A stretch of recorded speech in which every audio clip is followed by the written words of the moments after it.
Olá pessoal, nessa aula nós vamos falar sobre energia, matéria e suas transformações. Nós vamos falar sobre as propriedades da matéria, as propriedades gerais e as propriedades específicas. Vamos falar também sobre as transformações da matéria.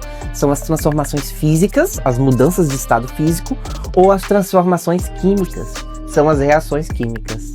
Vamos lá? Vamos começar do começo, né? Do Big Bang, do surgimento do universo. Tudo que a gente conhece foi formado e todos os elementos químicos também. Avançando um pouco na história, nós temos a figura humana tentando entender a matéria desde os primórdios, desde a pré-história, tentando classificar e separar as misturas de plantas, de minerais, utilizando as plantas como medicamentos, utilizando os pigmentos, os aromas, utilizando o fogo para transformar a matéria. E hoje nós podemos classificar essa matéria, né, pelo menos, em propriedades gerais e propriedades específicas. Isso daqui não é difícil porque as propriedades gerais são aquelas que são comuns a todos os tipos de matéria. Por exemplo, massa é uma propriedade geral, toda matéria possui massa, toda matéria possui também volume, toda matéria possui também, por exemplo, inércia. É uma propriedade inerente a todos os tipos de matéria. Possuem também, por exemplo, gente, compressibilidade, elasticidade, ou maior em menor grau, mas toda matéria possui elasticidade. Possui também impenetrabilidade, ou seja, dois corpos não ocupam o mesmo espaço. Se vocês perceberem bem, você diz uma propriedade geral, você não consegue diferenciar uma matéria da outra. Na química, quando nós queremos diferenciar um material do outro, né, seja ele puro ou em mistura, nós falamos das propriedades específicas. E aí, como propriedade específica, nós temos, por exemplo, aqui, ó, o ponto de ebulição. É uma propriedade fixa para uma determinada substância pura, por exemplo. Nós temos também, por exemplo, o ponto de fusão. É outra característica bem específica e que pode nos ajudar a diferenciar uma substância da outra. Nós temos também a solubilidade,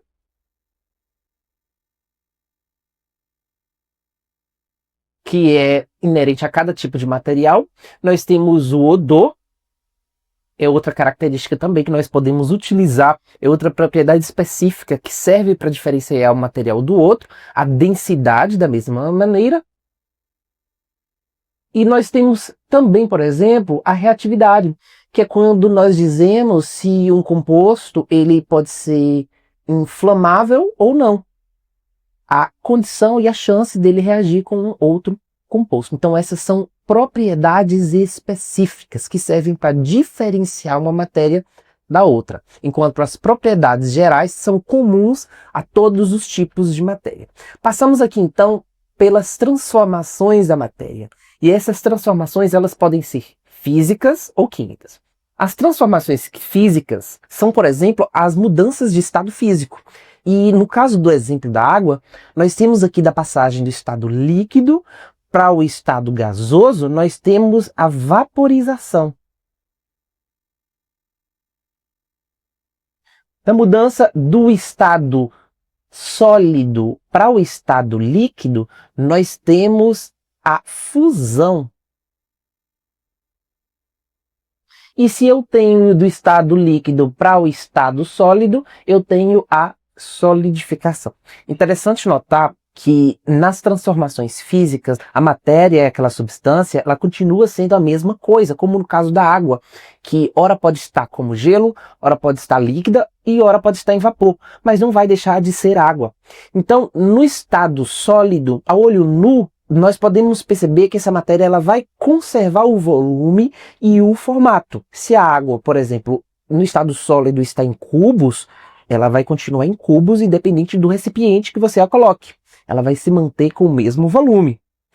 Se a gente analisar a matéria no estado sólido de forma microscópica, como os átomos e moléculas estão organizados, nós vamos perceber que no estado sólido eles vão estar muito mais juntinhos, muito mais agregados uns aos outros.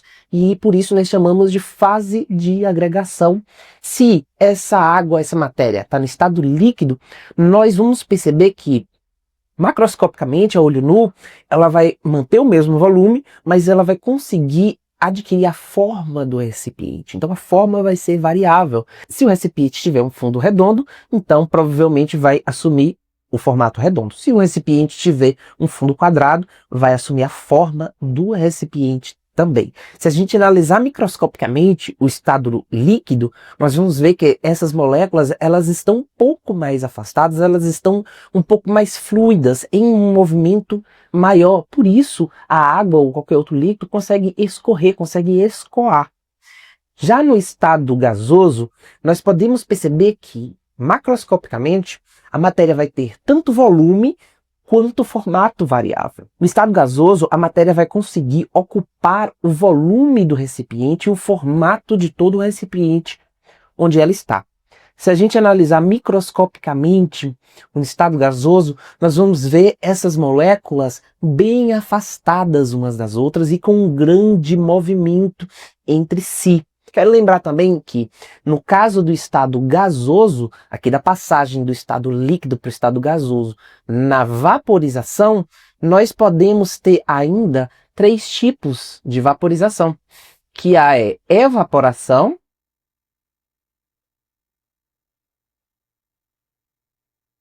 a ebulição e a calefação. Na evaporação, nós vamos ter ali apenas as moléculas da superfície recebendo energia suficiente para mudar de estado físico, como quando você coloca uma roupa no varal, ou como quando uma poça de água no chão ou sobre a mesa evapora naturalmente, sem precisar de uma alta temperatura.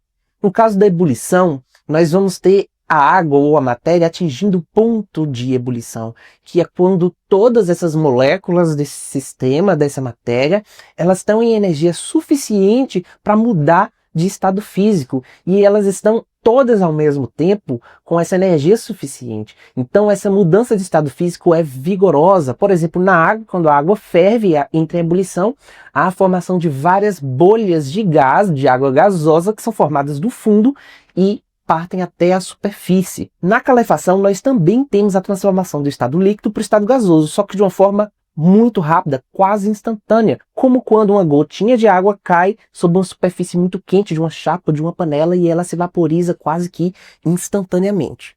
Outro tipo de transformação que nós temos também é aqui a sublimação, que é a passagem do estado sólido para o estado gasoso diretamente. E o contrário também é verdade. Nós também podemos ter a passagem diretamente do estado gasoso para o estado sólido, seria aí a ressublimação ou a deposição. Então, esses foram exemplos de transformações físicas. Se eu forneço energia, se eu utilizo energia para transformar matéria e há efetivamente a mudança da substância em si, então aí eu vou ter uma reação química, que é, por exemplo, o exemplo da fotossíntese.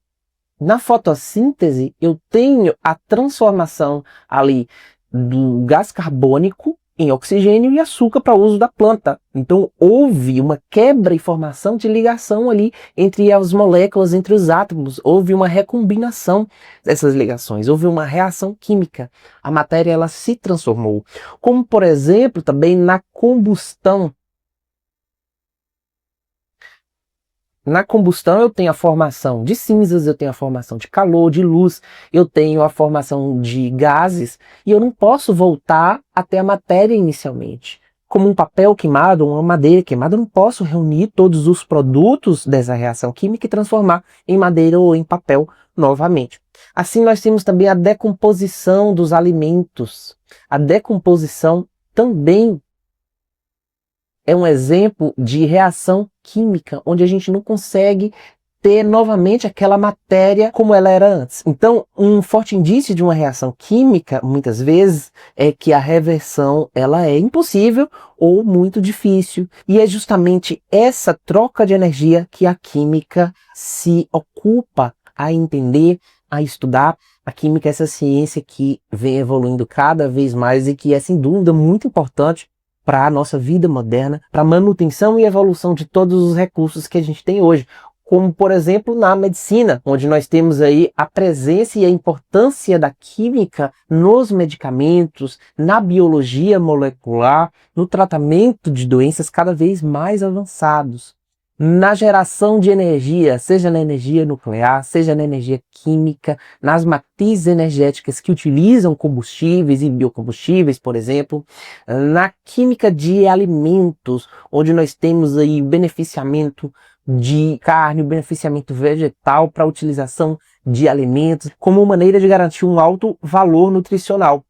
Temos também a química e a ciência de materiais. A ciência de materiais, ela se ocupa em desenvolver materiais versáteis, úteis e baratos, tanto na ciência aeroespacial, como em roupas, em revestimentos, em materiais de construção, entre outros. Nós temos a química verde, que busca reduzir o uso de substâncias que podem impactar o meio ambiente de forma significativa. E temos também o uso da química de semicondutores em circuitos e componentes eletrônicos, que vem proporcionando cada vez mais o avanço da tecnologia de uma forma geral. Bom, nessa aula nós falamos sobre as transformações da matéria. Na próxima aula nós vamos falar sobre as substâncias puras e misturas, também caracterizando como misturas homogêneas e heterogêneas.